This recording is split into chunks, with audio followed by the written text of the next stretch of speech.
Dear gentle reader, it takes an individual of certain characteristics to become the subject of which I intend to speak of in this video. To become a pursuer of chaos and beauty. To become a visual storyteller. To become an artist. Hello everyone, people who may be joining us today. I do feel the need to introduce myself again, seeing it has been something of a minute since I last posted. So, hello everyone, my name is Elle and this is my art channel. As some of you might have noticed, I have been completely absorbed by season 2 of Bridgerton lately. I've watched it all now. I'm not a die-hard fan as such. I just think it's a bit of light-hearted nonsense that's just super fun to watch, and I really wish I could step into that world for just a day, just to put on the dresses, go to one of the balls, be carted around in a horse and a carriage just for the day. I was lamenting the fact that our generation doesn't really do dances in the same way. And my boyfriend did remind me that it probably was not as romantic as Bridgerton makes it appear. But nonetheless, just for the day, maybe, just for the experience. Bridgerton, unfortunately for some, is not the theme of the painting or subject of the painting today. Although, having said that, that does sound like a lot of fun. Might have to do a Bridgerton-inspired piece in the future. I'm going to try and talk a little bit more naturally. I've always found it quite difficult to just be chatty and speak about myself, mostly because my brain struggles to follow a linear path, and I often go off on little tangents, telling very little anecdotes here and there and everywhere, which have absolutely zero relevance to the video in question. Speaking of which, the inspiration for this painting is naturally alluding to the Chinese New Year, of which we are in the year of the tiger. I have been doing some tiger doodles and sketches. If you're on my Instagram, you can see them on there. So it was something that became really important to me, that for some reason I had to get this image that was in my head onto paper. Oh my goodness, the process for this painting was long. For everything, the sketching it, to the painting it, to even editing this video has taken me a lot longer than it normally would do.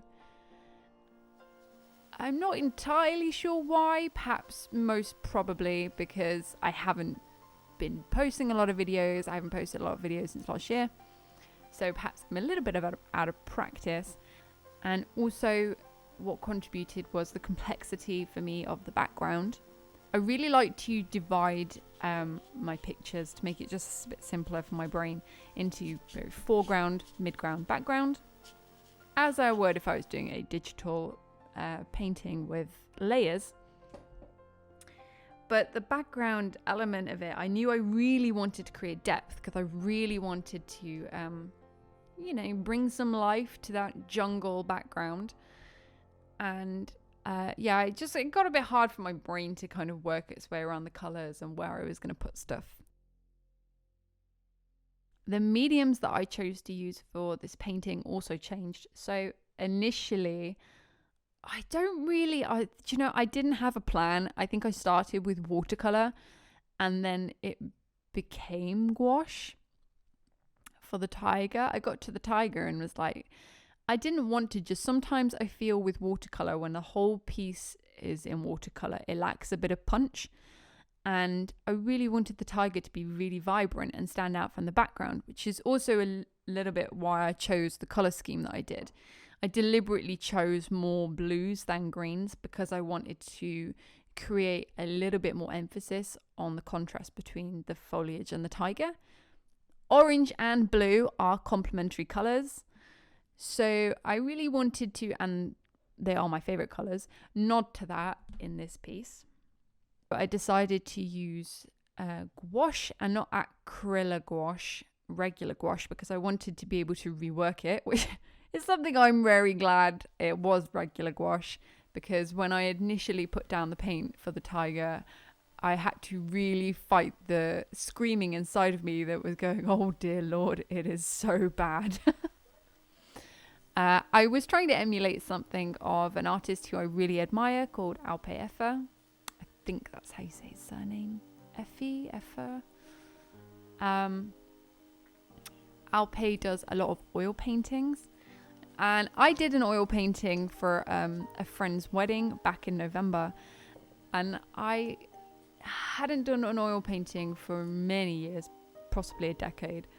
And I didn't realize, I mean, I already suffer from quite dry skin anyway, but my skin really suffered. And I got a lot of light headaches because the room in which I paint is not the most well ventilated.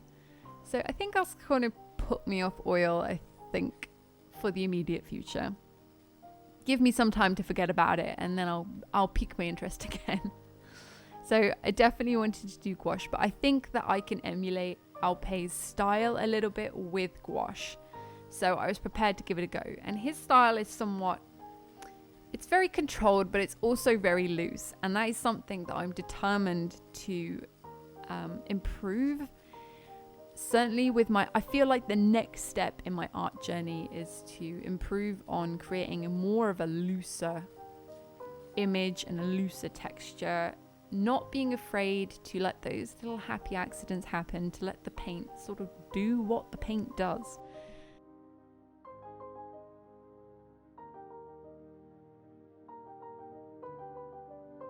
Some of you might have noticed that from August I stopped posting and sharing videos. I basically, in the run-up to Inktober and following Inktober, had a lot of projects going on. Inktober for me was a catastrophic failure. I say this every year that I need to do pictures much more in advance of the beginning of actual October, and it never happens. I managed three. Yeah, that's that's my lowest one so far. So hopefully 2022 will be better, and I'll actually heed my own advice this time and start earlier. But following Inktober, I just had a load of random projects in the run-up to Christmas. Ironically, absolutely zero of them, I think, had anything to do with Christmas. They weren't Christmas presents or Christmas themed. They were just random. But I always seem to get random projects about that year, around that time of year, that aren't actually related to Christmas. Following Christmas, I felt a little bit overwhelmed and a little bit stressed out, and I just needed some time to recuperate. I managed to go back to the UK to see my family for a little bit, which was really nice. And then I came back, and yeah, I just needed to mellow out, and I was in a bit of a weird headspace, but I'm starting to feel much better now. I actually went to the cinema the other day, which was great, and I went to see Belfast. If you haven't seen it, the acting is just phenomenal. The acting was really, really good. And also, I wasn't really expecting it to be funny, but it was really funny. So if you haven't seen it, it was so endearing. Definitely go and watch it. There were parts in the movie where one of the characters was crying and having a tantrum about going to England. And my boyfriend turned to me and said, "Yeah, why would you want to go there? England's a terrible place." Ha ha. So it was quite a fun experience. And there's also a bit where they're watching Chitty Chitty Bang Bang, which I thought was brilliant because I remember also being a kid and watching Chitty Chitty Bang Bang and singing along. So I sat there in the audience just humming the tune. So if you haven't seen it, it is a laugh, and it's a good watch. Go and see it. For my next video, I'm going to follow on from the sketch series that I started prior to my absence. So I'll be doing a real-time sketch video. This time round, I think I will possibly focus on hair. I'm not very good with hair, so perhaps I might try that. I tend to skip over it when I'm doing portraits, but I haven't quite decided yet. And I will hopefully publish that sometime next week, if not the following week. So I hope you will join me for that. Thank you so much if you came to watch this video. I really appreciate your support and all of your lovely comments. If you liked this video, please like, comment, and subscribe if you enjoy the content that I'm putting out. I hope I will see you here for my next video. I really look forward to hearing from you all in the comments and seeing you there. Thank you so much, everyone. I'll see you next time. Bye.